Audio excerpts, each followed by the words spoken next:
오늘은 25주입니다.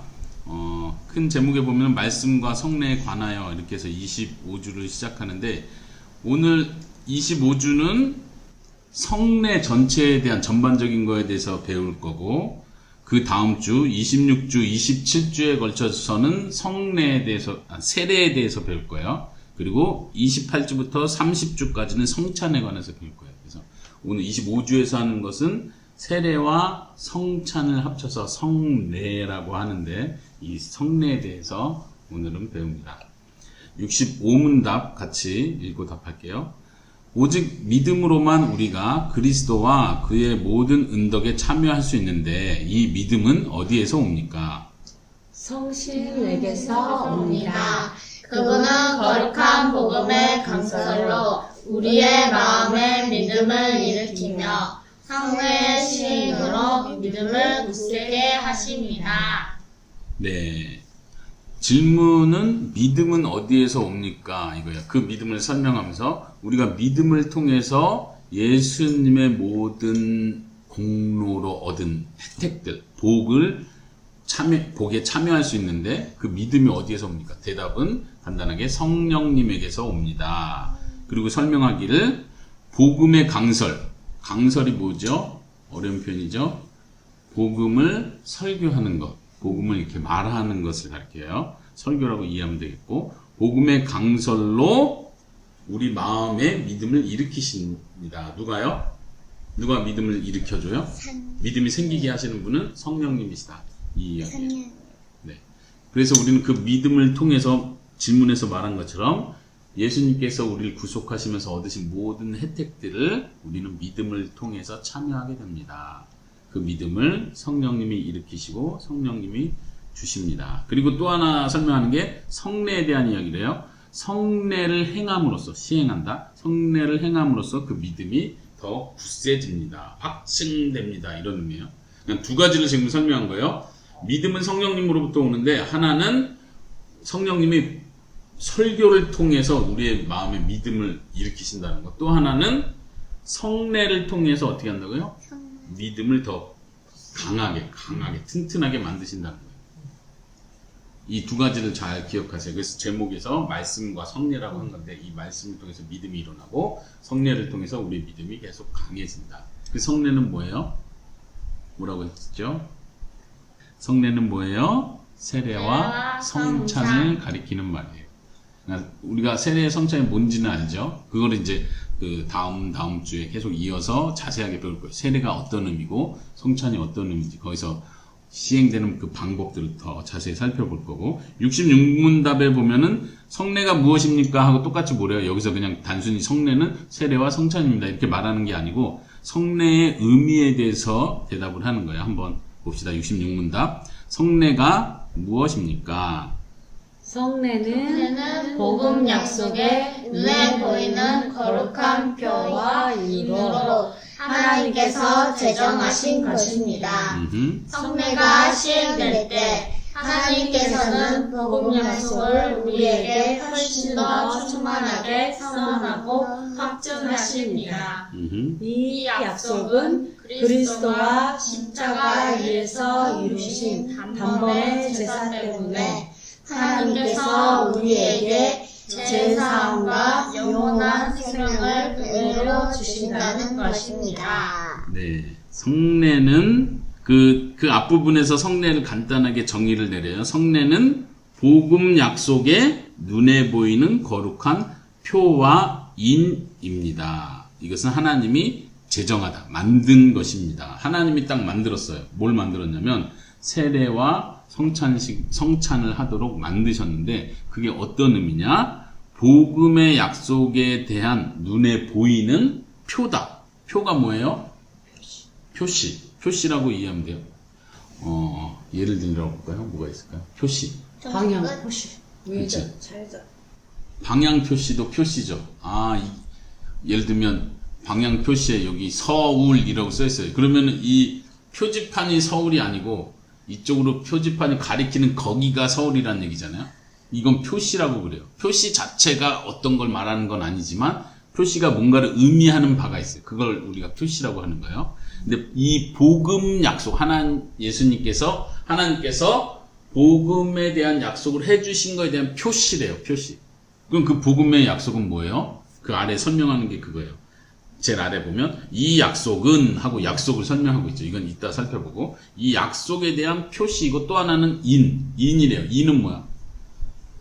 인은 뭐죠? 도장. 도장이라고 생각하면 돼요. 도장은 어떤 때 사용하죠?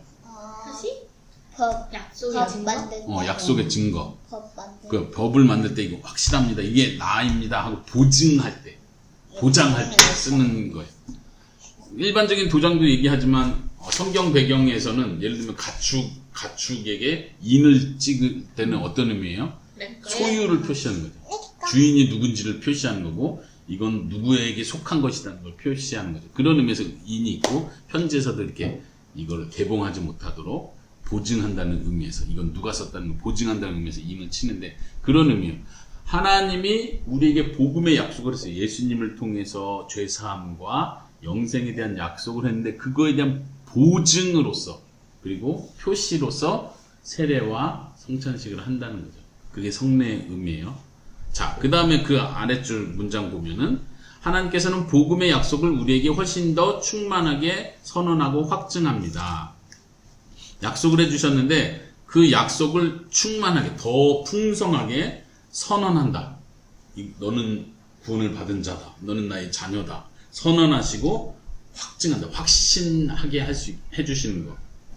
뭐를 통해서? 성례를 통해서. 세례를 받고 성찬식을 하는 걸 통해서 우리가 하나님의 복음의 그 확실함을 다시 한번 재확인하는 시간이 되는 거죠. 다시 한번 말해볼까요? 성례는 복음 약속에 대한 표시이고 도장입니다. 그리고 이 성례는 하나님이 복음 약속한 것에 대해서 더 풍성하게 선언하고 확증시켜주는 것입니다. 그럼 그 약속은 무엇입니까? 복음 약속은 예수님께서 십자가 위에서 이루신 제사, 희생, 속죄 때문에 하나님께서 우리에게 무엇을 주신다고요? 죄사함과 영원한 생명, 영생을 은혜로 주신다는 거, 그 약속을 우리가 확증하게 됩니다.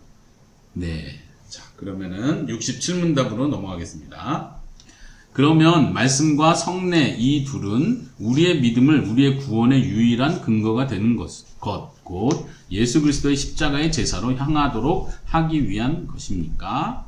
참으로 그렇습니다. 우리의 모든 구원이 그리스도가 우리를 위해 십자가 위에서 이루신 단번의 제사에 있다는 것을 성신께서는 복음으로 가르치고 성례로 확증하십니다. 네, 여기서는 이제 질문과 대답이 같은 내용을 가지고 있어요. 질문 자체에서 뭐라고 말하냐면 우리의 그 성례, 말씀과 성례가 우리의 믿음을 한마디로 말하면 예수님의 십자가로 향하도록 합니까? 이 말이에요. 그러니까 복음 선포, 설교, 말씀을 통해서 그리고 세례 성찬, 성례를 통해서 우리의 마음이, 우리의 믿음이 예수님께로, 예수님의 십자가의 그 구속으로 향하게 해주는 겁니다. 그게 맞습니까? 이렇게 물어본 거예요. 그래서 대답도 맞습니다 라고 대답하고 그걸 다른 표현으로 반복을 하는 거죠. 거기 보니까 대답을 보니까 우리의 모든 구원이 그리스도가 우리를 위해 십자가 위에서 이루신 단번의 제사, 희생에 있다는 것을 확증합니다. 자, 거기서도 두 개로 나누죠. 지금 말씀과 성례의 관계를 계속 배우는 건데 말씀으로 가르치고 성례로 확증시켜줍니다. 이걸 약간 일부러 구분을 하는 거예요. 설교를 통해서는 이거를 구체적으로 가르쳐줘요. 지식이 먼저 있어야 돼요. 알고 나서 말씀이 선포된 곳에 성례가 행해져야 되는 거예요. 예를 들면 로마 카톨릭은 여기서 약간 달라요. 그러니까 지금 우리가 말씀과 성례, 복음과 성례 이렇게 계속 구분하는데 왜 계속 이걸 두 가지를 강조하려고 하냐면 로마 카톨릭하고 비교하기 위해서 그런 거예요. 로마 카톨릭은 말씀은 중요하지 않아요. 설교는 중요하지 않아요. 가르치는 건 중요하지 않아요. 그냥 이 성례를 행하는 것 자체로 효과가 있다고 생각을 하는 거예요. 아까 우리 위에서 배웠을 때 뭐라고 했어요? 설교를 통해서 복음 강서를 통해서 어떻게 된다고? 믿음을 일으키십니다. 이렇게 배웠는데 로마 카톨릭은 그거에 대한 개념이 없어요. 약해요. 다시 말하면 믿음 일으키는 것도 성찬, 성례를 통해서 믿음이 일으켜진다고 보는 거예요. 자동적으로. 그러니까 세례를 받는 순간, 성찬에 임하는 순간 은혜와 믿음이 이 사람에게 주입이 되는 거예요. 자동적으로. 미신적으로. 그러니까 말이 안 되죠. 아니라는 거예요. 근데 지금 우리가 지금 여기서 고백하는 건 뭐냐면 말씀을 통해서 믿음이 일으켜지고 말씀이 가르쳐지는 그곳에 성례가 있어야 한다는 걸 강조하기 위해서 그런 거예요. 마지막 문답은 간단합니다. 읽어볼게요. 그리스도께서 신약에서 제정하신 성례는 몇 가지입니까? 거룩한 세례와 성찬 두 가지입니다. 네, 그 앞에서도 얘기한 것처럼 성례 할 때는 우리가 세례와 성찬을 생각하는 거예요. 여기서 왜 두 가지만 있습니다를 또 강조할까요? 여기도 로마 카톨릭하고 비교하기 위해서요. 로마 카톨릭은 거룩한 예식, 즉 그들이 생각하는 하나님이 제정하신 거룩한 예식이 7가지가 있다고 생각하는 거예요. 그러면서 여러 가지를 막 얘기를 해요. 근데 성경이 분명하게 가리키는 건 딱 2가지다. 세례 주라고 명령하셨고 성찬을 하라고 명령하신 건 딱 2가지다. 우리는 이렇게 믿고 있습니다. 자, 여기까지.